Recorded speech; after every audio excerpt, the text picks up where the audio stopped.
Saudara-saudara hadirin yang saya hormati, datangnya memang tidak kita harapkan yang namanya maut, tapi sekali dia datang tidak ada pintu tempat kita lari.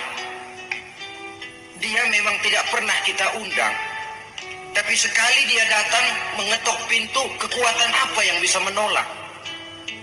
Dia sebuah tanda seru dalam kehidupan. Apa yang menyebabkan orang takut mati? Pertama, barangkali karena dia tidak tahu bagaimana kehidupan sesudah mati.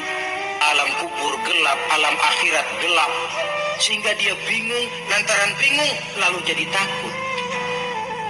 Yang kedua, boleh jadi oleh bayangan-bayangan dosa yang pernah dia kerjakan di dunia ini. Kerjanya cuma menumpuk dosa. Dia gembira, bahagia, tertawa di atas tumpukan dosanya, merasa segan berpisah dengan seluruh kehidupan ini. Sehingga boleh jadi maut adalah sesuatu yang ditakutkannya benar dalam kehidupan. Tapi bagaimanapun takutnya, tidak ada tempat lari dari dia. Dalam ayat lain Allah jelaskan, "Ainama takunu yudrikumul mautu walau kuntum fi burujim musayyadah." Di mana saja kamu berada, dalam benteng yang paling tangguh sekalipun, maut pasti akan datang menjemput kamu. Nah, bagaimana caranya maut datang menjemput kita? Bila datang dia, sang malaikat pencabut nyawa, malaikat Israel namanya, hendak mengambil roh kita. Dalam suasana macam begitu, di akhir kehidupan dunia, dalam berhadapan dengan sakaratul maut, terbagilah manusia dalam dua bagian besar. Pertama, yang menghadapi sakaratul maut itu dengan husnul khatimah, baik di akhirnya, sehingga pada saat ruhnya berpisah dengan jasadnya, kelihatan dia seperti senyum, mukanya cerah. Bahkan sebelum itu boleh jadi dia sempat meninggalkan pesan-pesan yang baik. Ada yang sempat azan, ada yang sempat baca Quran. Pernah kan nemui orang yang mau madib seperti itu? Yang sempat azan, yang sempat baca Quran, yang sempat meninggalkan wasiat-wasiat yang baik. Sebab apa? Malaikat maut datang menjemput mereka juga dengan baik-baik. Dicabut ruhnya perlahan-lahan, tapi sungguh pun perlahan-lahan. Pedihnya, sakitnya tetap tiada tara. Rasulullah Sallallahu Alaihi Wasallam diceritakan mencelupkan tangannya ke dalam gelas berisi air, lalu mengusapkannya ke muka beliau seraya berdoa, "Ya Allah, mudahkan saya dalam menghadapi sekarat ini."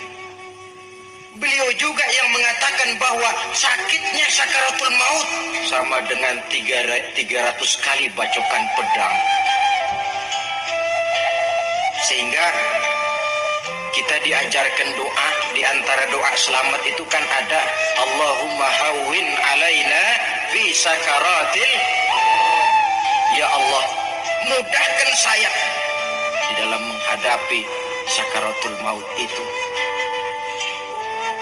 Ketika ruh ini keluar dari jasad, mata masih mengikuti ruh itu.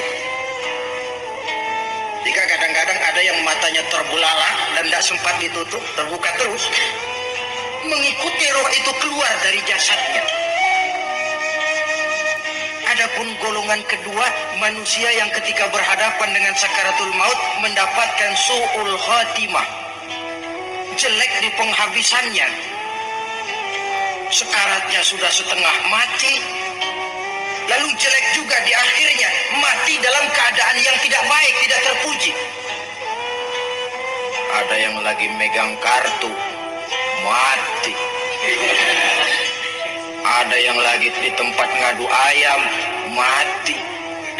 Ada yang lagi di tempat pelacuran, mati. Ada yang lagi megang botol minuman keras, mati. Nih barangkali malaikat maut gemes banget nariknya, lu bajingan, lu tarik terus ya.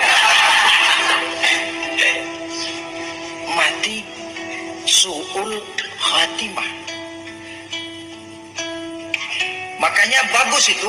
Kadang-kadang di majelis-majelis taklim kan sering dibaca, ya Allah biha, ya Allah biha, ya Allah bihusnil khatimah. Kan ada itu? Ada enggak? Saudara hadirin, mohon agar oleh Allah kita diberikan husnul khatimah, baik di saat ruh akan berpisah dengan jasad. Ini sesuatu yang pasti. Sang malaikat maut datang menjemput nyawa. Setelah ruh berpisah dari badan, maka tinggallah sang badan, ditangisi oleh semua yang kita tinggalkan. Kepada putrinya Fatimah, ketika malaikat maut datang hendak menjemput baginda Nabi, beliau berkata kepada anaknya, Fatimah, kamu tahu siapa yang datang? Saya tidak tahu, Bapak. Yang datang hadimul lazat, itu dia yang menghancurkan seluruh kesenangan dunia. Wa qati'us syahwat, yang memisahkan kita dengan seluruh yang kita cintai. Dia malaikat maut, Pak. Manakala jasad sudah ditinggalkan oleh ruh, itulah yang dikerubungi orang. Anak menangis, istri menangis, orang tua bersedih, teman-teman merasa kehilangan, menangisi jasad. Diuruslah jasad kita, dimandikan sebagaimana mestinya, dikafankan dengan kain putih 3 lembar, itu yang hendak kita bawa kembali ke tempat asal kita. Pakaian sutra jas yang mereknya Switzerland wool, kain yang Samarinda, sepatu yang Belly atau Beltoni, jam tangan yang Rolex, kendaraan yang serba mewah, tidak ada yang menyertai kita. Kain putih 3 lembar itu saja lagi. Demi setelah dikafankan, dibujurkan kita menghadap ke arah kiblat, orang banyak pun datang menyolatkan kita dengan 4 takbir, diiringi dengan doa. Lalu upacara pelepasan, berangkat kita meninggalkan anak, istri, suami, kampung halaman, tanah air, bahkan alam dunia ini. Selamat tinggal alam dan seluruh isinya. Tinggallah yang tinggal. Saya akan kembali ke tempat asal dari mana saya datang, untuk kembali mempertanggungjawabkan seluruh perbuatan saya dalam kehidupan ini. Manakala upacara pelepasan selesailah sudah, dimasukkan kita ke keranda jenazah, digotong orang, bismillah wa ala millati rasulillah, dibawa ke tempat peristirahatan terakhir katanya. Padahal dulu kalau mau kita istirahat, ke villa lah kita, ke Bali lah kita, ke Hong Kong lah kita, ke tempat-tempat tamasya yang indah. Oh, rupanya akan sampai juga perjalanan menuju tempat peristirahatan terakhir, yang luasnya tidak akan lebih dari 2 kali 1 meter. Diusung orang kita, diantarkan orang banyak. Manakala sampai ke atas liang lahat, pengusung jenazah dibuka, diturunkan kita ke liang lahat, dibaringkan. Gumpalan tanah akan jadi bantal kita. Setelah itu ditutup tiang lahat.